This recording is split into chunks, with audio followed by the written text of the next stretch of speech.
by Andrew Benson. Chief F1 writer share this with motorsport boss Jean Todt has hit back at criticism of the new Halo head protection device. Mercedes F1 boss Toto Wolff said last month that he would take a chainsaw to the Halo if he could.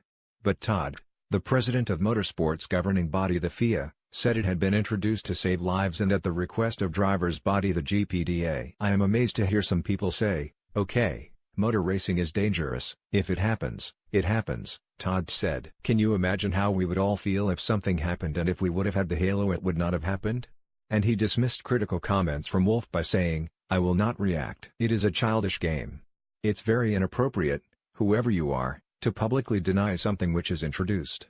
The Halo has been under development for several years, and has emerged as the most effective of the designs tested at protecting the driver's head from impact with large external objects." But Todt pointed out that the process that led to its adoption in Formula One was kick-started 2 years ago by the Grand Prix Drivers Association. He said its directors Alex Wurz, Jenson Button and Sebastian Vettel had written to him in December 2015 urging us to decide for head protection for the drivers. And he said that before a meeting to decide on its adoption in July 2016, the GPDA said, "Don't be weak and please respect what we have asked you on safety."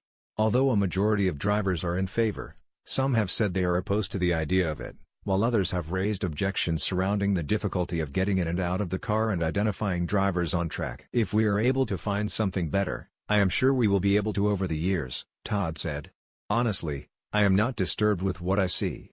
I read somewhere we do not see who is driving. We have been complaining for years that we do not see who is driving the car, we don't see the name. You need to be a big expert. For me it could be a facilitator to know who is driving the car."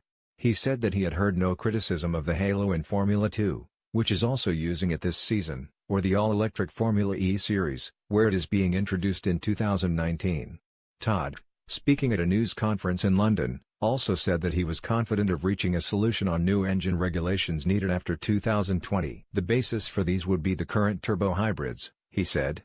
"The whole idea is to work on what are the engine rules now and make them better," he added. The engine manufacturers and F1 have put forward a counter-proposal, after objecting to an initial plan made by the FIA and F1 Group in November. Todt refused to say what had been proposed, and said he wanted to be fair to the existing manufacturers. But he emphasized that all parties in F1 had agreed unanimously to make the engines cheaper, simpler, rev higher, sound better, remove restrictions on fuel flow and ensure the regulations facilitated new entrants. In a wide-ranging discussion of the fact that F1 is in the process of negotiating new commercial contracts with the teams for post-2020, Todt said he was personally not in favor of Ferrari maintaining its contractual veto over rule changes. But he added that he had also been opposed to this the last time contracts were negotiated and backed down because all other parties had been in favor of it. And he defended Ferrari receiving more prize money than other teams. "Is it normal that Leonardo DiCaprio gets more money than an actor from a TV series?" he said rhetorically. "It's normal. Share this with